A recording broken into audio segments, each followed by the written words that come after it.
안녕하세요. 올해 37살이 된 여자이고 이른 나이에 결혼을 했다가 결혼 10년 동안 아무 일도 없이 무탈하게 살았어요. 얼마 전 남편의 충격적인 배신으로 이혼을 하게 되었답니다. 저는 20대에 결혼을 했고 당시에는 주위 사람들 중에 한 명도 결혼을 했던 사람이 없어서 많이 망설였지만 그때 남자친구가 저에게 정말 헌신적이었기 때문에 결혼을 확신할 수 있었죠. 정말 어느 정도였냐면 데이트를 할 때마다 장미꽃 한 송이씩 사와서 저에게 준 것은 기본이었고요.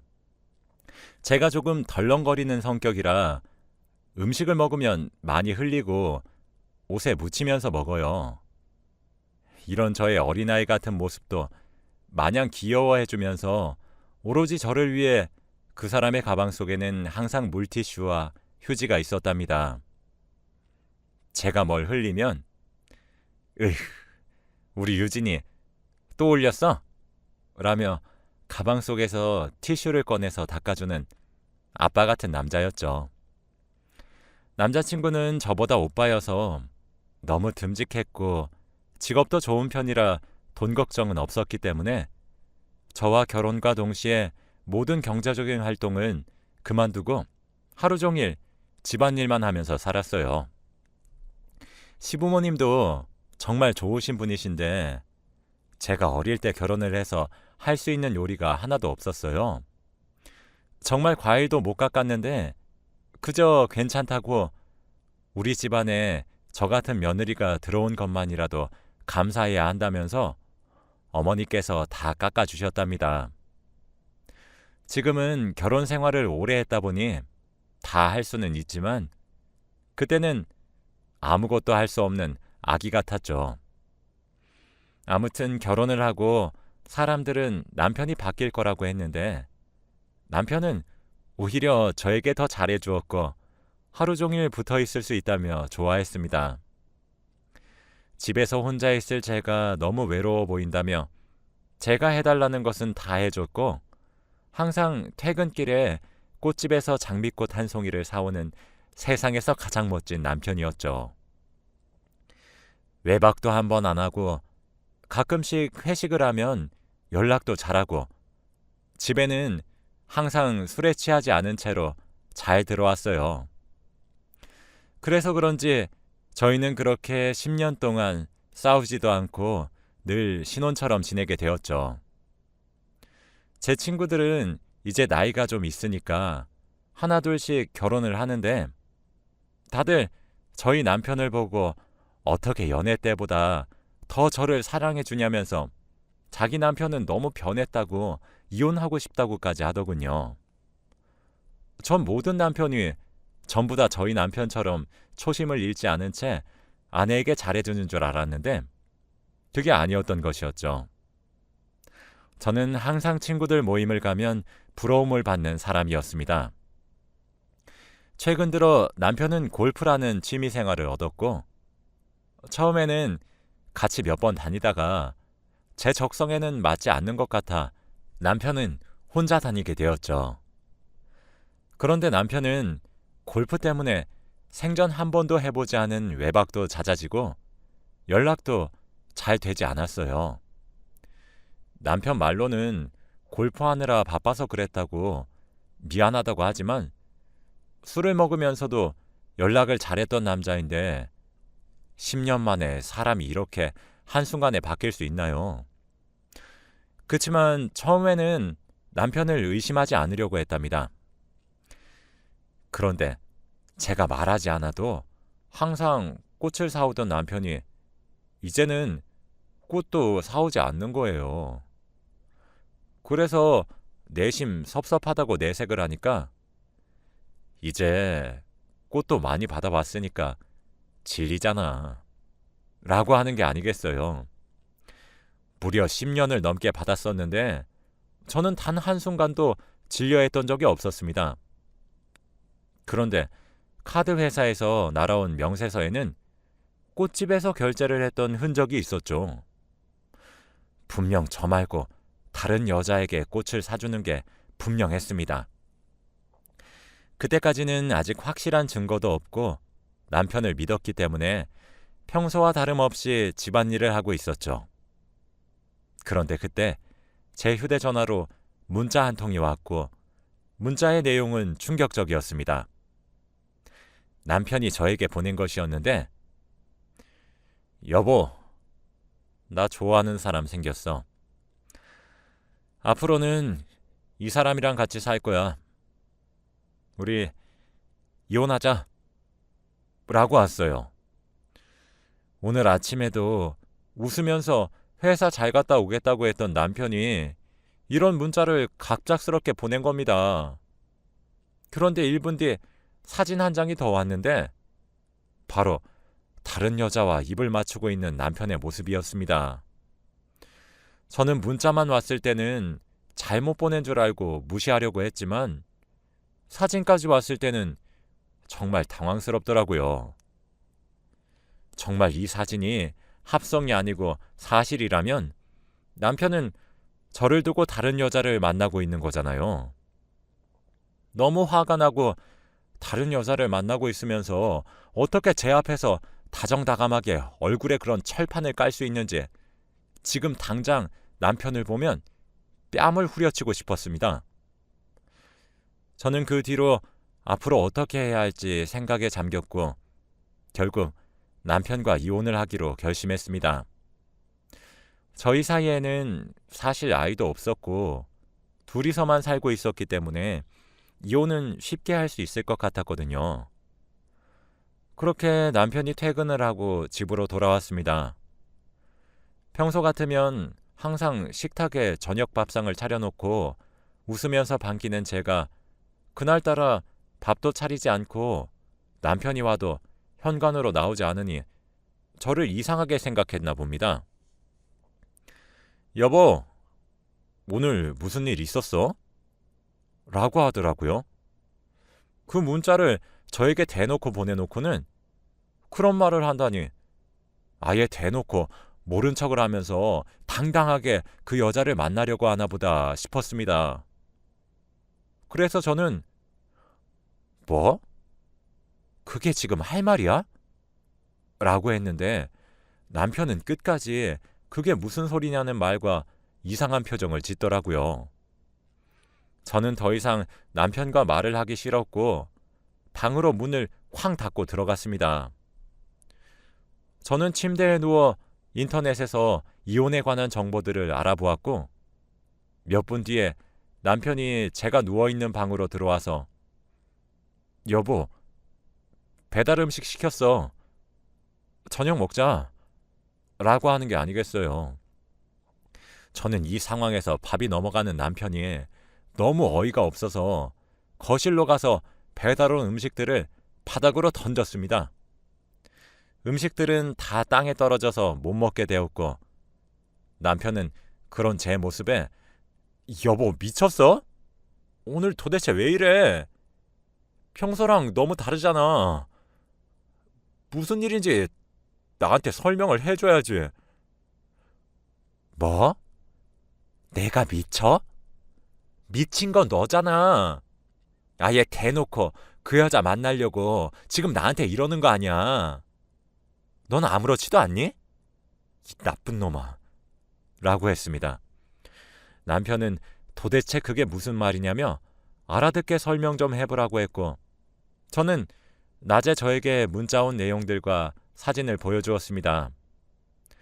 남편은 그제서야 상황 파악이 되었는지 바로 무릎을 꿇고 두 손을 싹싹 빌면서 미안하다고 하더라고요. 여보, 미안해. 정말 잘못했어. 그런데 그 사진 내가 보낸 거 아니야. 그 말을 듣고 그럼 도대체 누가 보낸 거냐며 말했어요. 그런데 남편도 자기는 모른다며 누가 자신 폰을 빼앗아가서 몰래 보낸 것 같다고 했습니다. 저는 그것보다 남편이 바람을 피우고 있다는 것이 더 중요했기 때문에 당장 이혼을 하자고 했어요. 그래도 네가 다른 여자 만나고 있다는 건 사실이니까 우린 더 이상 예전처럼 돌아갈 수 없어. 이혼하자. 여보, 제발. 이혼은 안 돼. 제발. 내가 그 여자랑 헤어질게. 응? 나보고 그 말을 믿으라고? 지금 당장 시어머니한테 가서 이 사진 보여드릴 거야. 남편과 그 여자는 만난 지 아직 3개월밖에 되지 않았다고 해요. 남편도 단순한 호기심으로 만남을 가졌는데 이렇게까지 깊은 관계가 될 줄은 몰랐답니다. 매번 저를 볼 때마다 죄책감을 느끼긴 했는데 그 여자를 쉽게 떼어놓을 수 없다고 해요. 시어머니는 저희 집 근처에서 살고 계셔서 걸어서 5분 거리에 살고 계십니다. 그래서 얼른 남편과 함께 시어머니에게 가서 문자로 왔던 사진을 보여드렸죠. 그러자 시어머니는 미안하다. 며느라, 내가 죄인이다. 전부 내 잘못이야. 아들 잘못 키운 내 탓이다. 욕을 하거든 나에게 전부 하렴. 정말 미안하다.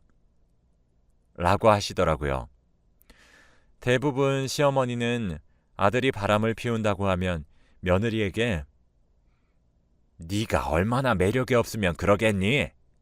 라고 하셔서 어머니도 오히려 제 탓을 하실 줄 알았죠. 그런데 저희 시어머니는 그러시지 않으셨고 제발 이혼만 하지 말아달라고 부탁했습니다. 아무 죄도 없는 시어머니가 아들 때문에 자기보다 한참 어린 며느리에게 두 손을 싹싹 빌고 있는 모습을 보니 정말 마음이 아프더라고요. 며느라, 내가 죽어서라도 이놈 개집애랑 헤어지라고 할 테니 제발 딱 한 번만 우리 아들 봐주면 안 되겠니? 내가 하라는 거 다 할게. 응? 그래 여보, 나 무조건 헤어질 테니까 제발 한 번만 나 믿어줘. 남편의 말은 귀 기울여 듣지 않았고 시어머니가 그렇게까지 애원하시니 저는 알겠어요 라고 해버렸습니다. 지금 돌아보면 절대 그 선택을 했었으면 안 됐는데 그 당시에는 두 사람이 동시에 저를 붙잡아서 어쩔 수 없었습니다. 그렇게 남편은 저의 마음을 겨우 되돌리고 나서 다시 평소처럼 돌아왔습니다. 예전같이 퇴근 후에는 계속 장미꽃을 사왔고 외박도 안 해요. 골프는 예전만큼 자주 가지는 않는데 가끔씩은 갑니다. 그래도 연락이 잘 되니까 웃으면서 보내줘요. 저는 일주일 후 남편에게 그래서 그 여자랑 헤어졌어? 라고 물었죠. 그런데 남편은 헛기침을 했고 그럼 당연하지. 내 인생에 여자는 우리 여보밖에 없어. 라고 하는 겁니다. 사실 그때는 이미 남편에게 배신을 한번 당했던 때라서 남편을 예전만큼 사랑하진 않았어요. 그래? 그럼 증거를 보여줘봐. 라고 했고 남편은 휴대폰을 꺼내서 자신의 사진첩, 문자 내용, 전화번호부 등등 모든 내용들을 저에게 다 보여주었습니다. 그래도 제가 믿지 않는 표정을 짓고 있으니 아예 저에게 자신의 휴대폰 비밀번호를 알려주면서 자기가 의심이 될 때마다 자기 휴대폰을 보라고 하더라고요. 그래서 저는 바로 알겠다고 했습니다. 아마도 남편은 제가 그것까진 됐다고 거절할 줄 알았나 본데 이렇게 한 번에 알겠다고 하니 조금 당황한 것 같더라고요. 그래도 제 눈에는 남편이 자기의 노력을 제가 알아주길 바라는 것 같았고 남편이 변해가는 모습이 제 눈에도 보이니 저도 다시 예전처럼 남편과 잘 지내보려고 했답니다. 그런데 며칠 뒤 모르는 전화번호로 전화가 걸려오더라고요. 저는 원래 모르는 번호로 걸려온 전화는 받지 않는데 제가 전화를 무시하니 그 번호로만 무려 20통이나 왔습니다. 그래서 어쩔 수 없이 받으니 여보세요? 안녕하세요. 저 누군지 아세요? 네? 그쪽이 저한테 전화 주셨잖아요. 저 그쪽 남편 여자친구예요. 그 전화는 사진 속에 있던 상간녀였습니다. 그 사람은 당당하게 저에게 전화까지 걸었고, 그때 그 문자랑 사진 제가 보낸 거예요. 라고 하는 겁니다. 오빠가 많이 취했어서 제가 그쪽한테 보냈어요. 근데요? 근데요라뇨. 제가 지금 당신 남편이 만나는 여자라고 하는데 놀라지도 않으시네요? 근데 지금은 헤어졌다고 했는데요? 네? 무슨 소리세요? 오빠 지금 저희 집에서 씻고 있는데. 저는 정말 어이가 없었죠. 남편은 골프를 하러 간다고 했는데 헤어졌다는 그 여자 집에서 샤워를 하고 있었습니다. 그러면 지금까지 저에게 골프를 하러 갔다고 했던 건 다 거짓말이었던 것이죠. 그 여자는 전화를 툭 끊었고 남편은 그날 저에게 말도 없이 외박을 했습니다. 도저히 참을 수 없는 분노에 다음날 해가 뜨자마자 그 여자에게 상간녀 소송을 걸었어요. 당연히 변호사도 선임했고 사진과 문자 그리고 통화 내용까지 다 증거물이 있었기 때문에 쉽게 소송을 진행할 수 있었죠. 소송을 하면서 그 여자의 얼굴을 보았는데 그 여자는 20대고 얼굴도 정말 예뻤고 몸매도 정말 좋더라고요. 30대 후반인 저는 조금 자존심이 상했습니다. 아무튼 저는 그 여자에게 위자료를 굉장히 많이 청구했는데도 그 여자는 아무 말 하지 않고 순순히 위자료를 지불하겠다고 하더라고요. 무려 2천만 원이나 됐는데 말입니다. 그리고 남편과 이혼을 하면 그 여자와 둘이서 행복하게 잘 살 것 같아서 이혼을 미루고 있었어요. 이혼을 하지 않으면 법적으로 남편의 보호자가 제가 되기 때문에 그 여자는 사람들 앞에서 당당해질 수 없게 되거든요. 아무튼 2천만 원을 상간녀에게 청구했는데 다음날 바로 돈을 입금하는 게 아니겠어요. 저는 그것을 보고 법이 무섭긴 무서웠나 보네 하며 비웃었습니다. 남편은 소송이 끝나니 저에게 그 여자와 정말로 헤어졌다고 말했습니다. 그치만 돈도 없는 여자가 어떻게 그렇게 큰 액수의 돈을 한 번에 보낼 수 있었는지 조금 찝찝해서 남편이 저번에 알려준 자신의 휴대폰 비밀번호로 열고 내용을 뒤졌습니다. 그런데 아무런 증거는 없었고 남편은 정말로 그 여자와 헤어진 것 같더라고요. 남편의 휴대폰에 저장된 그 여자의 전화번호와 사진들이 모두 삭제되어 있길래 저는 드디어 남편이 변했구나 싶어 마지막으로 문자 메시지를 확인해 보았더니 역시 없더라고요. 그런데 제일 밑으로 내려서 보니 저장도 되어 있지 않은 번호랑 문자를 나누었는데 그 내용을 보고 정말 충격을 받았습니다. 남편이 문자를 나눈 사람은 상간녀였고 이름이 저장되어 있으면 제가 의심할까봐 전화번호를 저장도 하지 않은 채 문자를 나누었더라고요. 그런데 더 충격적인 것은 상간녀가 저에게 2천만 원을 보내주기 전날 남편이 그 여자에게 2천만 원을 이체한 내용의 문자가 있었어요. 알고 보니 상간녀가 준 위자료는 저희 남편이 보내준 것이었죠. 저는 너무 화가 났고 어떻게든 그들에게 복수를 하고 싶었습니다. 제가 계속 남편이 잘 못해도 봐주니까 이제는 저를 너무 만만하게 보는 것 같더라고요. 그래서 꼭 그들에게 잔인한 복수를 하겠다고 다짐했고 우선은 남편에게 그 사실을 아는 것을 모른 척했습니다. 흥신소에 연락을 해서 남편과 상간녀의 뒷조사를 해달라고 요청했고 결국 남편이 상간녀에게 보내준 그 2천만 원이 어디서 나왔는지 알게 되었습니다.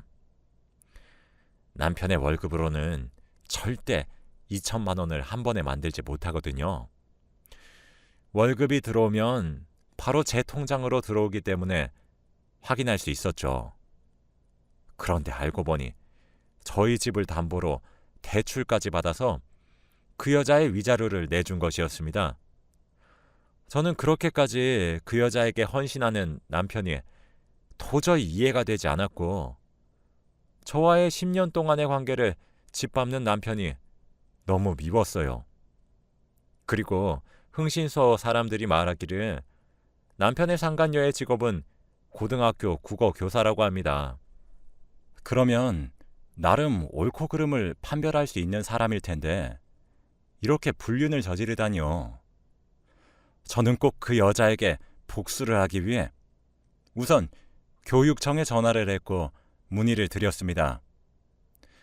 그런데 불륜은 불법이라 사진과 통화 내역 그리고 문자 내용을 동봉해서 신고를 하면 그 여자를 파직시킬 수 있다고 하더군요. 그래서 저는 바로 손수 그 여자가 보낸 문자와 사진 그리고 통화 내용까지 모조리 다 인쇄를 해서 교육청에 보냈고 그 여자가 잘리기를 기다렸습니다. 그걸로도 저는 성에 안 차서 흥신소 사람들이 알려준 그 여자의 부모님 집에 우편함에 제가 인쇄한 자료들을 넣어두고 왔어요.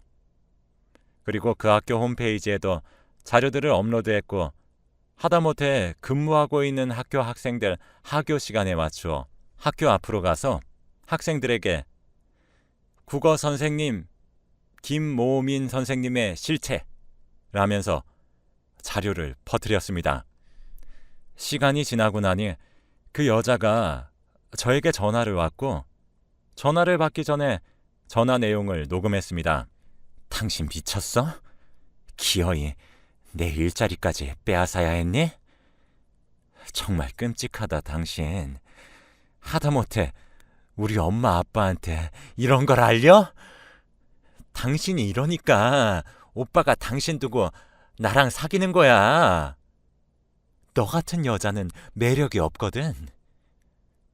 학생들한테 내 소문이 어떻게 났는지 알아? 내가 너 당장 찾아가서 죽일 거야. 기다려. 야, 말 조심해. 아직 복수는 시작하지도 않았어. 라고 한 뒤 제가 먼저 전화를 확 끊었습니다. 저는 바로 경찰서로 가서 그 여자를 상대로 소송을 또 걸었는데 바로 아까 녹음한 전화 내용을 증거로 제출하고 정신적 피해 보상금으로 1억을 요구했습니다. 그 사실에 상간녀와 남편은 둘이서 평생 저에게 돈만 갚다가 생을 마감해야 했죠. 사실 남편과의 이혼은 하지 않으려고 했는데 집도 담보대출로 넘어간 마당에 더 이상 그곳에 살 수 없을 것만 같아 저는 남편과 이혼을 결심했습니다. 지금은 이혼 소송과 상간녀에게 건 소송 총 2가지 진행 중입니다. 이혼은 무조건 위자료를 많이 청구할 예정이고 정신적 피해 보상금도 다 받을 거예요. 이렇게 복수를 하고 나니 조금 후련한 것 같습니다. 정말 10년 동안 한결같은 사람이었는데 이렇게 한순간에 저는 버려졌네요. 사람 안 변한다는 말은 다 거짓말인가 봅니다. 이제 오로지 제 자신만 믿으려고요. 다른 사람 함부로 믿지 마세요. 저처럼 될 겁니다. 제 이야기는 여기까지예요.